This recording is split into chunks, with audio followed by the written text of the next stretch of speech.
ఉన్నాయి అన్నది నిజంగా ప్రతి ఒక్కరూ కూడా వాళ్ళ గుండెల మీద చేతులు వేసుకొని ఆలోచన చేయాల్సిన అవసరం ఎంతైనా ఉంది. ఎందుకంటే ఈరోజు నా పక్కనే లింగమయ్య అన్న భార్య ఉంది. తన భర్తను కోల్పోయి తన ఏం చేయాలో అర్థం కాని పరిస్థితిలో ఈరోజు లింగమయ్య అన్న భార్య నా పక్కన నిల్చొని ఉంది. అసలు ఈ ఘటన ఎందుకు జరిగింది, రాష్ట్రంలో ఉన్న పరిస్థితులు ఏమిటి, రాష్ట్రంలో ఇదే మాదిరిగా కొనసాగుతే పరిస్థితులు రాష్ట్రం పూర్వపు రోజుల్లో బీహారు గురించి మాట్లాడుకునే వాళ్ళం. ఈ రోజు ఉన్న రాష్ట్రంలో ఉన్న పరిస్థితులు చూస్తే ఈ బీహారు ఇటువంటి రాష్ట్రాలన్నీ ఎక్కడికో పోవాలి. ఆంధ్ర రాష్ట్రం పరువును దేశంలో కన్నా కూడా రోడ్డును పడేసిన పరిస్థితులు ఈ రాష్ట్రంలో ఈ రోజు చంద్రబాబు నాయుడు గారి పరిపాలనలో కనిపిస్తా ఉన్నాయి. నేను అడుగుతా ఉన్నా, ఇదే పెద్ద మనిషి చంద్రబాబు నాయుడు గారిని అడుగుతా ఉన్నా, రాష్ట్రంలో ఇంత దిగజారిన రాజకీయ పరిస్థితులు, దిగజారిన లా అండ్ ఆర్డర్ పరిస్థితులు, రెడ్ బుక్ పరిపాలన ఎందుకు కొనసాగనిస్తా ఉన్నారు అని చెప్పి నేను అడుగుతా ఉన్నా. ఇదే రాష్ట్రంలో మొన్నటికి మొన్న 57 చోట్ల ఎన్నికలు జరిగాయి. ఈ 57 చోట్లకు జెడ్పీ చైర్మన్లు ఎన్నుకునే కార్యక్రమం కానీ, ఎంపీపీ వైస్ ఎంపీపీలను ఎన్నుకునే కార్యక్రమం కానీ, కోఆప్షన్ సభ్యులను ఎన్నుకునే కార్యక్రమాలు కానీ, ఉప సర్పంచ్ ఎన్నుకునే కార్యక్రమాలు కానీ, వీటి అన్నింటిలోనూ కూడా 57 చోట్ల రాష్ట్రంలో ఎన్నికలు జరిగితే 7 చోట్ల చంద్రబాబు నాయుడు గారికి వాతావరణం సరిగ్గా లేదు అని, తాను గెలిచే పరిస్థితి ఎక్కడా కూడా కనిపించడం లేదు అని, ప్రలోభాలు పెట్టడానికి ఇంకా సమయం కావాలి అని ఏకంగా 7 చోట్ల ఎన్నికలు చంద్రబాబు నాయుడు గారు పోస్ట్పోన్ చేయించారు. మరో 50 చోట్ల ఎన్నికలు అనివార్య పరిస్థితుల్లో, ఇక జరగక తప్పని పరిస్థితిలో, అంటే చంద్రబాబు నాయుడు గారు ఎంత భయపెట్టినా, ఎంత ప్రలోభాలు పెట్టినా కూడా ఎవరు కూడా లొంగని పరిస్థితి కనిపించిన నేపథ్యంలో ఎన్నికలు జరపక తప్పని పరిస్థితిలో జరపాల్సి వచ్చింది. నేను అడుగుతా ఉన్నా, ఈ 50 చోట్ల ఎన్నికలు జరిగితే ఏకంగా 39 చోట్ల వైఎస్ఆర్సీపీ గెలిచింది. నేను అడుగుతా ఉన్నా ఇదే పెద్ద మంచి చంద్రబాబు నాయుడు గారిని, ఈ 57 చోట్లైనా కూడా చంద్రబాబు నాయుడు గారికి బలం లేదు. గెలిచిన వాళ్ళంతా వైఎస్ఆర్సీపీ సభ్యులు, వైఎస్ఆర్సీపీ బీఫామ్ మీద గెలిచిన సభ్యులు, వైఎస్ఆర్సీపీ టికెట్ మీద గెలిచిన సభ్యులు, వైఎస్ఆర్సీపీ ఫ్యాన్ గుర్తు మీద గెలిచిన సభ్యులు. మరి ఇలాంటి చోట చంద్రబాబు నాయుడు గారికి బలం లేదని తెలిసి ఎందుకు చంద్రబాబు నాయుడు గారు హింసను ప్రోత్సహిస్తూ, ప్రలోభాలను ప్రోత్సహిస్తూ, భయపెట్టిస్తూ, పోలీసులను తన దగ్గర పనిచేసే వాచ్మెన్ల కన్నా హీనంగా కూడా వాడుకుంటూ ఎందుకు చంద్రబాబు నాయుడు గారు ఇంత దిగజారిన రాజకీయాలు ఎందుకు చేస్తూ ఉన్నారు చంద్రబాబు నాయుడు గారిని అడుగుతా ఉన్నా. ముఖ్యమంత్రి స్థానంలో ఉన్న వ్యక్తి ఏమవుతుందండి, ఒక చోట ఎంపీపీ పదవి పోతే ఏమవుతుందండి, ఒక చోట జెడ్పీ చైర్మన్ పదవి పోతే ఏమవుతుందండి, ఒక చోట ఉప సర్పంచ్ పదవి పోతే. నేను అడుగుతా ఉన్నా, ఇదే పెద్ద మంచి చంద్రబాబు నాయుడు గారి ముఖ్యమంత్రి కాబట్టి, అధికారంలో ఆయన ఉన్నాడు కాబట్టి, రాష్ట్రంలో ఏ పదవైనా కూడా తనకు బలం లేకపోయినా కూడా, తనకు సంఖ్యాబలం లేకపోయినా కూడా, తాను ముఖ్యమంత్రి అన్న అహంకారంతో ఏ పదవైనా కూడా నాకే కావాలి, ఏ పదవైనా కూడా నేను దౌర్జన్యం చేస్తాను అని చెప్పి లా అండ్ ఆర్డర్ను పూర్తిగా నాశనం చేసిన పరిస్థితుల మధ్య ఈరోజు రాష్ట్రంలో పరిపాలన సాగుతూ ఉంది. ఇదే పెద్ద మనిషి చంద్రబాబు నాయుడు గారిని అడుగుతా ఉన్నా, ఇదే రామగిరిలో ఇదే మండలంలో ఎంపీపీ ఎన్నికకు సంబంధించి ఎంపీపీ ఎన్నికకు సంబంధించి నోటిఫికేషన్ ఇచ్చారు. 10 మంది ఎంపీటీసీ సభ్యులకు గాను ఇక్కడ వైఎస్ఆర్సీపీ 9 మందిని గెలిచింది. 9 ఎంపీటీసీలు వైఎస్ఆర్సీపీ అయితే కేవలం ఒకే ఒక్క చోట తెలుగుదేశం పార్టీ గెలిచిన పరిస్థితులు. మరి నేను అడుగుతా ఉన్నా, మరి ఇక్కడ ఎంపీపీ స్థానానికి ఎన్నిక నోటిఫికేషన్ జారీ అయితే 9 సభ్యులున్న వైఎస్ఆర్సీపీకి రావాలన్నా, ఒకే ఒక సభ్యుడు గెలిచిన తెలుగుదేశం పార్టీకి రావాలన్నా? మరి ఎందుకు చంద్రబాబు నాయుడు గారు ఈ మాదిరిగా ప్రతి చోట కూడా వాళ్ళ ఎమ్మెల్యేలను రెచ్చగొడతా ఉన్నారు, ప్రతి చోట కూడా అప్పుడు స్థానిక ప్రజాప్రతినిధులను రెచ్చగొడతా ఉన్నాడు, పోలీసులను దుర్వినియోగం చేస్తూ ఉన్నారు. చేసి చివరికి ఏం జరిగింది? ఇక్కడ 9 మంది ఇక్కడ వైఎస్ఆర్సీపీకి సంబంధించిన సభ్యులు ఉంటే చంద్రబాబు నాయుడు గారు ప్రలోభాలు పెట్టే కార్యక్రమం, చంద్రబాబు నాయుడు గారు భయపెట్టే కార్యక్రమాలు జరుగుతూ ఉన్న నేపథ్యంలో వీళ్ళంతా కూడా కోర్టుకు వెళ్ళి కోర్టుల నుంచి వీళ్ళంతా కూడా మాకు ప్రాణహాని ఉంది, ఎంపీపీ ఎలక్షన్లలో మేము పార్టిసిపేట్ చేయాలి అని అంటే మాకు ఇబ్బందికర పరిస్థితులు ఉన్నాయి అని చెప్తే కోర్టు అక్షింతలు వేసి పోలీస్ ప్రొటెక్షన్తో ఈ ఎన్నిక జరిపించండి అని చెప్పి కోర్టు ఆదేశాలు ఇస్తే, కోర్టు ఆదేశాలతో 8 మంది కోర్టు ఆదేశాలతో ఎంపీటీసీలను తీసుకొని వస్తూ ఉంటే మధ్యలో పోలీసులు ప్రొటెక్షన్ తీసుకొని పోలీస్ ప్రొటెక్షన్తో వీళ్ళంతా కూడా ఇక్కడికి వచ్చి ఓటు వేయాల్సిన పరిస్థితుల్లో పోలీసులు ఏం చేశారు? తీసుకొని వచ్చి వీళ్ళందరినీ కూడా మధ్యలో రామగిరి ఎస్ఐ సుధాకర్, ఈ రామగిరి ఎస్ఐ మధ్యలో ఈ సుధాకర్ అనేవాడు వీళ్ళ కాన్వాయ్లోకి ఎక్కి ఈ ప్రయాణం చేస్తా ఉన్న ఎంపీటీసీ సభ్యులందరితో కూడా వీళ్ళందరితో కూడా వీడియో కాల్ ఆయన ఫోన్ నుంచి సాక్షాత్తు ఇక్కడ ఎమ్మెల్యే కొడుకు వీళ్ళతో వీడియో కాల్ చేయిస్తాడు, మాట్లాడిస్తాడు. చేసేటప్పుడు భారతమ్మ అని చెప్పి ఒక ఎంపీటీసీ సభ్యురాలు ఉంటే ఆ ఎంపీటీసీ సభ్యురాలకు సంబంధించిన అమ్మా నాన్న వాళ్ళిద్దరిని వాళ్ళ దగ్గర పెట్టుకొని ఆ వీడియో కాల్లో వాళ్ళ అమ్మా నాన్నను కూడా చూపించి, నువ్వు కనుక ఓటు వేయకపోతే మీ అమ్మా నాన్న వాళ్ళు ఇంటికి కూడా రారు అని చెప్పి వీడియో కాల్లో ఏకంగా బెదిరించే కార్యక్రమం జరిగింది. ఆ పాప కన్నీరు మున్నీరు ఏడుస్తూ బాధపడుతూ ప్రకాశం చెప్పిన పరిస్థితులు. ఇలాంటి పరిస్థితిలో ఒక ఎస్ఐగా ఉన్న వ్యక్తి తాను చేసిన పని ఏమిటి? తాను కాన్వాయ్లోకి తాను సెలవు మీద ఉన్నాడంట ఎస్ఐ, తాను మామూలుగా పోకూడదట. అలాంటి రామగిరి ఎస్ఐ ఎంటర్ అయ్యి వీడియో కాల్ పెట్టి వీళ్ళందరినీ కూడా భయపడిచ్చి ప్రలోభాలు పెట్టి చేసే కార్యక్రమాలు చేశారు.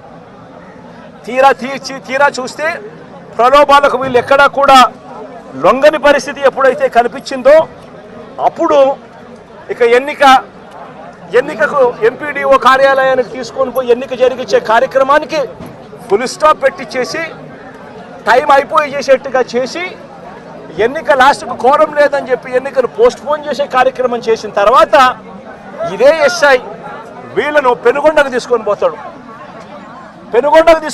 పక్క కాన్స్టిట్యున్సీలో ఉన్న పెనుగొండకు.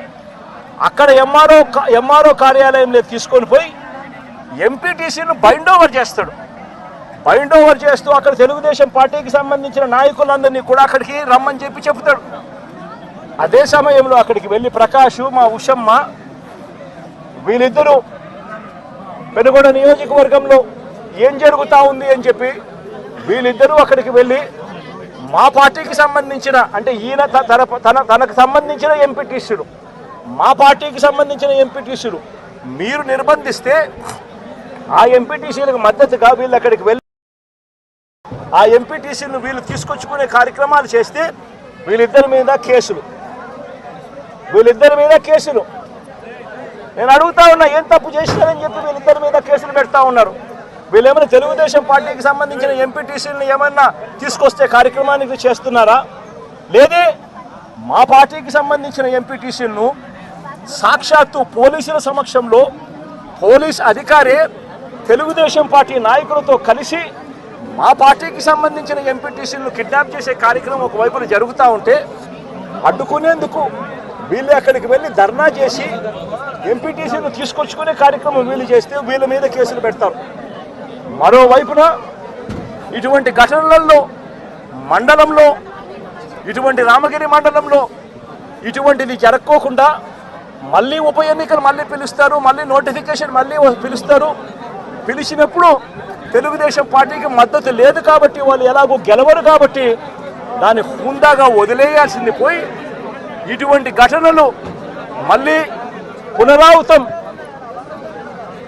ఇటువంటి ఘటనలు పునరావృతం చేసే విధంగా రామగిరి మండలంలో భయం క్రియేట్ చేసేదానికోసం ఈ మండలానికి సంబంధించిన ఒక ఇంపార్టెంట్ నాయకుడిని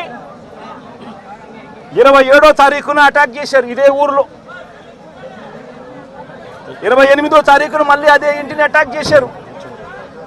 జయచంద్రారెడ్డిని అటాక్ చేస్తే ఇదే జయచంద్రారెడ్డి, ఇదే కురువ లింగమయ్యన్న వీళ్ళందరూ కూడా దాన్ని అడ్డుకొని పోలీసులకు వెళ్ళి కంప్లైంట్ చేశారు.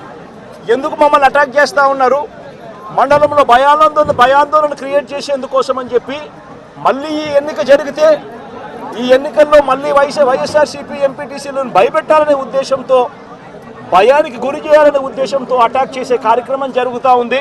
దీన్ని అరికట్టండి అని చెప్పి పోలీసులకు వెళ్తే పోలీసులకు ఘటనకు సంబంధించిన కంప్లైంట్ ఇచ్చినా కూడా పోలీసులు కనీసం పట్టించుకున్న పాపాన పోలేదు. 28వ తారీఖున మళ్ళీ 28వ తారీఖున మళ్ళీ ఇదే మాదిరిగా జరిగించిన తర్వాత మార్చి 30వ తారీఖున కురుబ లింగమయ్యన్న కొడుకు బైక్లో తాను పోతా ఉంటే, బైక్లో పోయేటప్పుడు వాళ్ళ ఇళ్ళ ద్వారా పోయే కార్యక్రమం జరుగుతూ ఉంటే బైకును అడ్డగించి లింగమయ్య కొడుకును లింగమయ్య కొడుకును అటాక్ చేస్తారు. అటాక్ చేస్తే లింగమయ్య కొడుకు మనోహర్ అటాక్ చేస్తే ఫోన్లో నాన్న నన్ను కొడతా ఉన్నారు, నన్ను అటాక్ చేసినారు, నన్ను కొడతా ఉన్నారు అని చెప్పి వాళ్ళ నాన్నతో తను మాట్లాడితే, నువ్వు ఫోన్ చేసి మళ్ళీ మీ నాయనకి చెప్తావా అని చెప్పి మళ్ళా వీళ్ళింటికి ఇక్కడ నుంచి 20 మంది బేస్బాల్ బ్యాట్ కూడా తీసుకొని పోయి, బేస్బాల్ బ్యాటు, కట్టెలు, రాళ్ళు, మచ్చుకొత్తి కూడా తీసుకొని మీలో 20 మందితో ఇళ్ళ కాడికి పోయినారు. ఇంటికాడికి పోయి లింగమయ్యన్నను బేస్బాల్ కట్టెతో నెత్తి మీద కొడితే బేస్బాల్ కట్ట విరిగి ఏకంగా ఆ మనిషి చనిపోవడం జరిగింది. నేను అడుగుతా ఉన్నా ఇదే రకమైన పాలనకు సంబంధించి నేను క్వశ్చన్స్ అడుగుతా ఉన్నా. చంద్రబాబు నాయుడు గారిని అడుగుతా ఉన్నా, పోలీసులను అడుగుతా ఉన్నా, అయ్యా మీరు చేసేది న్యాయంగా ఉందా, మీరు చేసేది ధర్మంగా ఉందా అని చెప్పి నేను అడుగుతా ఉన్నా. మీరు చేస్తూ ఉన్న ఈ రాంగ్ ప్రెసిడెంట్ వల్ల రాష్ట్రం ఈరోజు బీహార్ కన్నా నాశనమైన పరిస్థితుల్లో ఈరోజు తయారవుతా ఉంది రాష్ట్రం. ప్రతి చర్య మనం చేసేది డెమోక్రసీలో సిగ్గుతో తలంచుకునే కార్యక్రమానికి మీరంతా కూడా సిగ్గు లేకుండా చేస్తూ ఉన్నారు. ఇదే లింగమైన అడుగుతా ఉన్నా, వీళ్ళల్లో కొట్టిన పోలీసులు కేసులు పెట్టా ఉన్నారు. వీళ్ళ దగ్గరికి వచ్చి 20 మంది వీళ్ళని అటాక్ చేస్తే కేసులు పెట్టింది ఎంతమంది మీద? కేవలం 2 మీద మాత్రమే కేసులు పెట్టారు. ఇదే దాంట్లో క్రియాశీలకంగా వ్యవహరించిన రమేష్ నాయుడు మీద ఎందుకు కేసు పెట్టలేదు, మిగిలిన వాళ్ళందరినీ కేసులోకి ఎందుకు తీసుకొని రావడం లేదు అని చెప్పి ఇదే పోలీసులను, ఇదే చంద్రబాబు నాయుడు గారిని అడుగుతా ఉన్నా. ఇదే గ్రామంలో ఇదే తెలుగుదేశం పార్టీకి సంబంధించిన ఎమ్మెల్యే బంధువులు, వీళ్ళంతా బంధువులని తెలిసినా కూడా రెచ్చగొట్టే కార్యక్రమం సాక్షాత్తు ఈ ఎమ్మెల్యే కొడుకు ఇక్కడికి వచ్చి ఈ గ్రామంలో 27 తారీఖు ఆయనే వచ్చి రెచ్చగొట్టే కార్యక్రమం చేసిపోయినా కూడా ఆయన మీద కూడా కేసు ఎందుకు పెట్టడం లేదు అని అడుగుతా ఉన్నా. వాళ్ళందరినీ కూడా తప్పించే కార్యక్రమం చేస్తూ ఉన్నారు. తూతూ మంత్రంగా 2 మీద మాత్రమే కేసు పెట్టారు. కానీ ఈ హత్యను ప్రోత్సహించిన ఎమ్మెల్యేను కానీ, ఎమ్మెల్యే కుమారుడు కానీ వారి మీద మాత్రం ఎటువంటి చర్యలు కూడా తీసుకోలేదు. కంప్లైంట్ చేసినా కూడా 27వ తారీఖున 28వ తారీఖున మా ఇళ్ల మీద దాడి జరుగుతూ ఉంది, మాకు పోలీస్ ప్రొటెక్షన్ ఇవ్వండి అని చెప్పి కంప్లైంట్ చేసినా కూడా పోలీసులు ఎందుకు పట్టించుకోలేదు అని చెప్పి చంద్రబాబు నాయుడు గారిని అడుగుతా ఉన్నా, పోలీసులను కూడా అడుగుతా ఉన్నా. ఇదే ఎస్ఐ సుధాకర్ అనేవాడు వీడియో కాల్స్తో ప్రతి ఎంపీటీసీలని కూడా తానే ప్రలోభాలు పెడుతూ తన ఫోన్లో నుంచే వీడియో కాల్స్తో వాళ్ళతో ఫోన్లో మాట్లాడించి తానే క్రియాశీలకంగా ఇదే రామగిరి మండలానికి సంబంధించిన ఎస్ఐ కేసు పెట్టినా కూడా యాక్షన్ తీసుకోకుండా తానే ఇవన్నీ చేస్తూ ఉంటే ఎందుకు ఆ ఎస్ఐ మీద యాక్షన్ తీసుకోవడం లేదు, ఎందుకు ఆ ఎస్ఐ ఫోన్ రికార్డ్స్ను ఎందుకు పరిగణలోకి తీసుకోవడం లేదు అని చెప్పి కూడా గట్టిగా అడుగుతా ఉన్నా. ఇదే లింగమయ్యతో పాటు కొడుకు శ్రీనివాస్పై కూడా దాడి చేశారు. కానీ ఆశ్చర్యం ఏమిటంటే లింగమయ్య కొడుకు నుంచి కాకుండా వాళ్ళు కంప్లైంట్ రాసుకునింది ఎవరితో తెలుసా? వాళ్ళంతకు వాళ్ళే ఒక పేపర్ మీద రాసుకొని వచ్చి పోలీసులు చదువు రాదని చెప్పి లింగమయ్య అన్న భార్యతో ఏలుముద్ర బలవంతంగా వేయించుకున్నారు. ఇది న్యాయమేనా అని అడుగుతా ఉన్నా. లింగమయ్య అన్న భార్య చదువు రాదని కొడుకు పక్కనున్నాడు, దాడిలో ఆయన కూడా గాయపడ్డాడు, చదువుకున్నాడు, కానీ ఆయనతో స్టేట్మెంట్ తీసుకోరు. స్టేట్మెంట్ తీసుకునేది పోలీసులే రాస్తారు. లింగమయ్య అన్న భార్యతో ఏలుముద్ర తీసుకుంటాడు. ఎందుకు ఆయన చదువు రాదు, భయపడిచ్చి పెట్టకపోతే సంతకం ఏలుముద్ర వేయకపోతే ఏమన్నారమ్మా? సంతకం పెట్టాలి. ఎట్టి పరిస్థితుల్లో పెట్టకుండా పోతే ప్రసక్తే లేదు, ఖచ్చితంగా పెట్టాలని చెప్పి ఆమెతో ఏలుముద్ర తీసుకుంటారు. వీళ్ళు ఏం రాసుకున్నారో ఆమెకు తెలీదు, ఏం స్టేట్మెంట్ ఉందో దాంట్లో తెలీదు, ఎవడు చెప్పడు. కానీ కొడుకు ఇచ్చే స్టేట్మెంట్ మాత్రం తీసుకునే కార్యక్రమం మాత్రం చేయరు. ఇదే లింగమయ్యను చంపాలనే ఉద్దేశంతో బేస్బాల్ బ్యాటుతో మరి ఇక్కడికి వచ్చి బేస్బాల్ బ్యాటుతో తల మీద కొట్టి చంపిన నేపథ్యంలో ఎక్కడ కూడా పోలీసులు నమోదు చేసిన కేసుల్లో ఎక్కడా కూడా బేస్బాల్ బ్యాట్ ఉందని, బేస్బాల్ బ్యాట్తో కొట్టారని చెప్పి ఎక్కడే రాయరు. ఏంది చిన్న కర్రలతో గొడవ జరిగిందని, ఆ దొమ్మిలో ఏదో జరిగిపోయిందని వక్రీకరించే ప్రయత్నమే జరుగుతూ ఉంది. ఇక్కడ ఆశ్చర్యకరమైన విషయం ఏమిటంటే పోలీసులు విచారించిన 8 మందిలో 5 మంది మాత్రమే లింగమయ్య కుటుంబకులు. మిగిలిన 3 పోలీసులు సాక్షులుగా చేర్చిన మిగిలిన 3 తెలుగుదేశం పార్టీకి సంబంధించిన నిందితులకు సంబంధించిన సన్నిహితులను సాక్షులుగా మరో 3 పోలీసులే చేర్చడం అన్నది నిజంగా లా అండ్ ఆర్డర్ అన్నది ఏ స్థాయిలోకి దిగజారిపోయింది, పోలీసు అనే వ్యవస్థ ఏ స్థాయిలోకి దిగజారిపోయింది అని చెప్పడానికి నిజంగా ఇంతకన్నా వేరే ఉదాహరణ కూడా అవసరంలా. అంటే వీళ్ళే మనుషులను తప్పించే దానికోసం సాక్షులను కూడా వీళ్ళకు కావలసిన సాక్షులను మాత్రమే వీళ్ళు ఇప్పుడే యాడ్ చేసుకొని దానికి మళ్ళా లింగమయ్య అన్న భార్యతో ఏలుముద్ర చేయించుకొని వీళ్ళంతకు వీళ్ళే కేసును బిల్డప్ చేస్తూ ఉన్నారనంటే ఇంతకన్నా దారుణమైన పోలీసు వ్యవస్థ ప్రపంచ చరిత్రలో ఎక్కడైనా ఉంటుందా అని అడుగుతా ఉండ. వీళ్ళంతకు వీళ్ళే తప్పుడు సాక్ష్యాలు క్రియేట్ చేసి వీళ్ళంతకు వీళ్ళే కేసును నీరు కార్చే కార్యక్రమం జరుగుతూ ఉంది.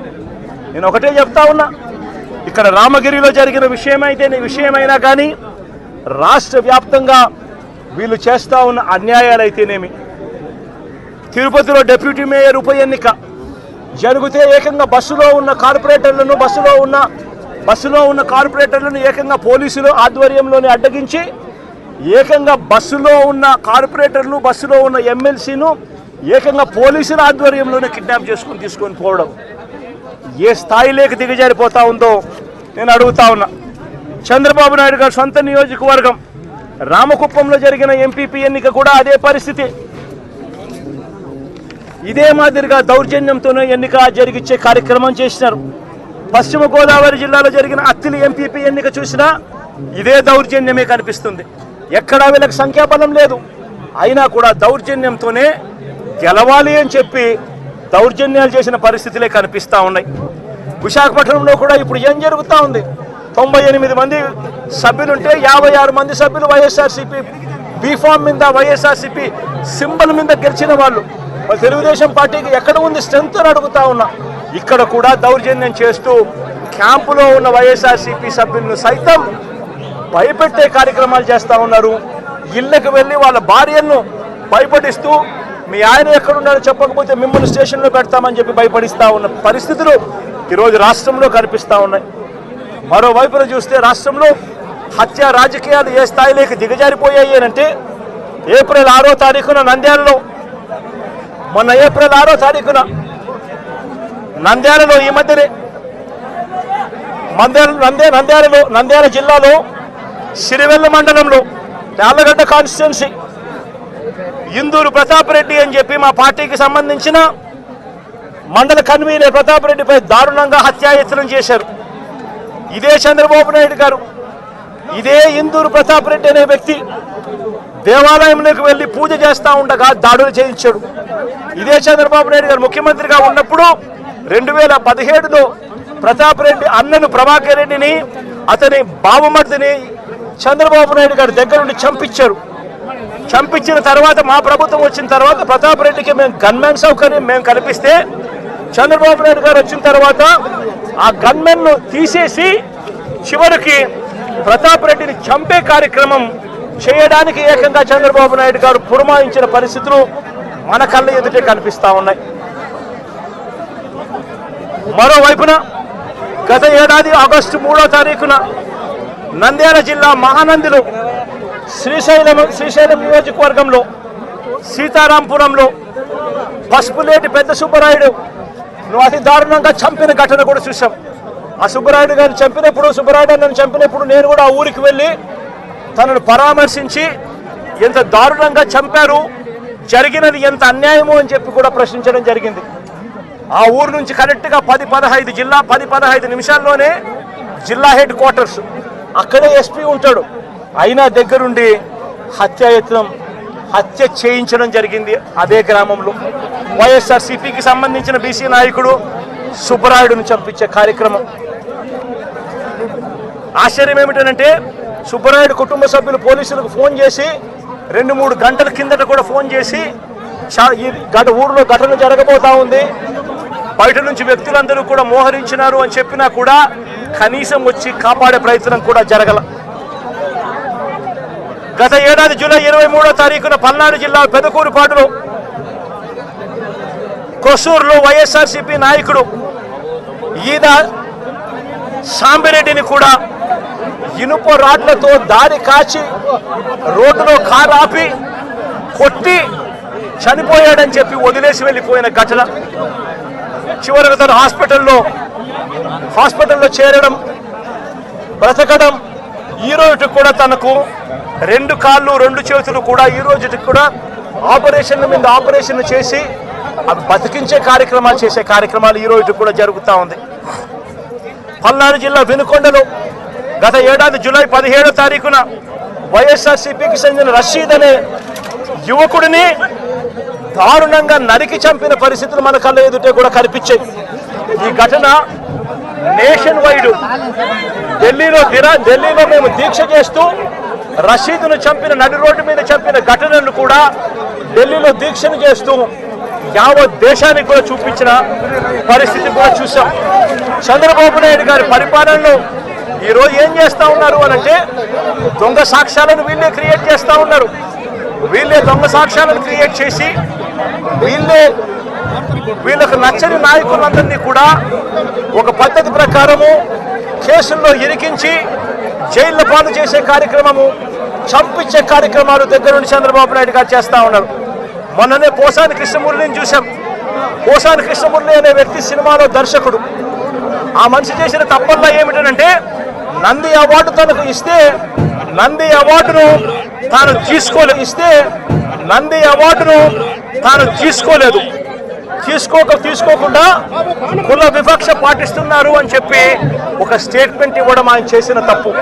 2017లో ఆయన చేసిన ఈ తప్పుకు ఈరోజు ఇన్ని సంవత్సరాల తర్వాత ఆయన మీద 18 కేసులు పెట్టి ఆయన జైళ్ళ చుట్టూ తిప్పి ఏకంగా నెల రోజుల పైన ఆయన జైల్లో పెట్టించే కార్యక్రమాలు చేశారు. దళిత మాదిగ సామాజిక వర్గానికి సంబంధించిన మా లోక్సభ సభ్యుడు, మాజీ లోక్సభ సభ్యుడు నందిగాం సురేష్ పై తప్పుడు కేసులు పెట్టి ఏకంగా 145 రోజులు అతన్ని జైల్లో పెట్టడం కూడా చేశారు. మాజీ ఎమ్మెల్యే పిల్లని రామకృష్ణారెడ్డి ఇతని మీద కూడా కుట్రపూరితంగా తప్పుడు కేసులు పెట్టి 55 రోజుల పాటు ఇతన్ని కూడా జైల్లో పెట్టించే కార్యక్రమాలు చేశారు. దాడులు చేసేది టీడీపీ వాళ్ళైతే జైల్లో పెట్టింది మా వాళ్ళను, వైఎస్ఆర్సీపీకి సంబంధించిన వాళ్ళను జైల్లో పెడతా ఉన్నారు. పోలీసులు క్రియాశీలక పాత్ర పోషిస్తూ ఉన్నారు. వల్లభనేని వంశీ తాను ఘటనా స్థలంలో లేడు అని చెప్పి ఏకంగా తెలుగుదేశం పార్టీ ఆఫీసు దాడి జరిగిన ఘటనలో తాను లేడు అని చెప్పి ఏకంగా కోర్టులోకి వచ్చి తెలుగుదేశం పార్టీకి సంబంధించిన వ్యక్తి, పనిచేస్తా ఉన్న వ్యక్తి కోర్టు 18 సార్లు ఆయనకు వాయిదాలు పిలిస్తే 18వ తారీఖు రాని తప్పని పరిస్థితిలో పోలీసులే తనను ప్రవేశపెడితే కోర్టు ముందర తానే వంశీ అనేవాడు అక్కడ లేడు అని చెప్పిన తర్వాత కూడా వంశీని అదే కేసులో ఇరికిచ్చి అదే కేసులో వంశీని ఇబ్బంది పెడుతూ ఇప్పటికి 50 రోజుల నుంచి వంశీని కూడా జైల్లో పెట్టించే కార్యక్రమాలు చేశారు. ఇలా రాష్ట్రం మొత్తం మీద రెడ్ బుక్ పరిపాలన సాగిస్తా ఉన్నారు. ఇదే చంద్రబాబు నాయుడు గారిని అడుగుతాను, అయ్యా చంద్రబాబు, ప్రజల్లో ఏదైనా కూడా మంచి పేరు తెచ్చుకొని రాజకీయాలు చేయడం నేర్చుకోండి. మీరు సూపర్ 6 ఎందుకు అమలు చేయడం లేదు అని చెప్పి ఈరోజు ప్రజలు గట్టిగా నిలదీస్తూ ఉన్నారు. సూపర్ 7 హామీలను ఎందుకు అమలు చేయడం లేదు అని ప్రజలు మిమ్మల్ని గట్టిగా ప్రశ్నిస్తూ ఉన్నారు. ఇలాంటి ప్రశ్నించే సమయంలో ప్రజల గొంతు వినపడకూడదు అని చెప్పి రాష్ట్ర వ్యాప్తంగా రెడ్ బుక్ పాలన మీరు సాగిస్తూ వైఎస్ఆర్సీపీకి సంబంధించిన వాళ్ళు లేదా మీ సూపర్ 6ను, మీ సూపర్ 7ను ఎందుకు అమలు చేయడం లేదు అని చెప్పి అడుగుతా ఉన్న ప్రజలను మీరు దాక్షిణ్యం లేకుండా ఈ రకంగా ప్రతి చోట కూడా పోలీసులను ఉపయోగించుకుంటూ ఎమ్మెల్యేలందరినీ కూడా హింసను ప్రోత్సహించండి అని చెప్పి వాళ్ళందరినీ కూడా ఉసగొలుపుతూ రాష్ట్ర వ్యాప్తంగా కూడా మీరు చేస్తూ ఉన్న ఈ దౌర్జన్య కాండ త్వరలోనే ప్రజలు చూస్తూ ఉన్నారు, దేవుడు చూస్తూ ఉన్నాడు. ఖచ్చితంగా మీకు బుద్ధి చెప్పే పరిస్థితి త్వరలోనే వస్తుందని చెప్పి ఈ సందర్భంగా చంద్రబాబు నాయుడు గారికి గట్టిగా మందలిస్తూ చెప్తా ఉన్నా. అదే మాదిరిగా ఇంకొక విషయం కూడా చెప్తా ఉన్నా. ఇంకో విషయం కూడా చెప్తా ఉన్నా. ఇదే చంద్రబాబు నాయుడు గారికి చెప్తా ఉన్నా, ఇదే పోలీసులకు చెప్తా ఉన్నా. పోలీసులు ఎవరైతే చంద్రబాబు నాయుడు గారిని మెప్పు కోసం ఎవరైతే పోలీసులు చంద్రబాబు నాయుడు గారి మెప్పు కోసం ఎవరైతే వాళ్ళ టోపీ మీద ఉన్న సింహాలకు సెల్యూట్ చేయకుండా చంద్రబాబు నాయుడు గారికి వాచ్మెన్ల కింద పనిచేస్తా ఉన్న ఆ ప్రతి పోలీస్ అధికారికి చెప్తా ఉన్నా, ఎల్లకాలం చంద్రబాబు నాయుడు గారి పరిపాలన సాగదు. చంద్రబాబు నాయుడు గారి వస్తుంది. ప్రతి పోలీస్ అధికారికి కూడా చెప్తా ఉన్నా, మీ బట్టలు ఆదేశామని చెప్పి ప్రతి పోలీస్ అధికారికి